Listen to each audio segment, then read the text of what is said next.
In today's video, I'm going to teach you how to report seller on Whatnot.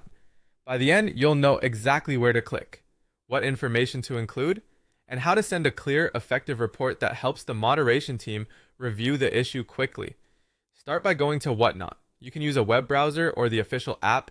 Either way, make sure you're signed in so your report can be tied to your account. From the homepage, look for the seller you want to report. You can scroll through your feed, check your following list, or use the search bar to find their profile. Take a second to confirm you've got the right account by checking the username and profile details. Once you've found the correct seller, open their page or tap into their live if they're currently streaming. Inside the live feed, you'll see the seller's username at the top. Click or tap that username to bring up their profile options. In the menu that appears, choose Report. This opens Whatnot's reporting flow. You'll be asked to select a problem to report. Choose the category that best matches what happened. Sometimes you'll first pick a broad category, and then a more specific reason on the next screen. Just follow the prompts and select the option that most accurately describes the issue.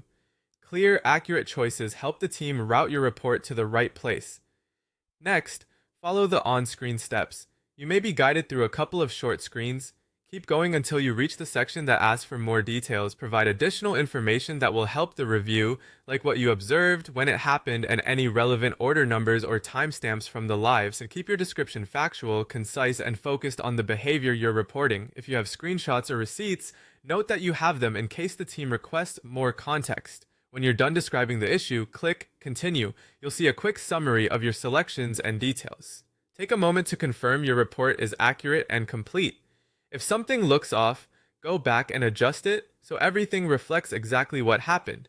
Once everything looks correct, confirm your report and click Submit.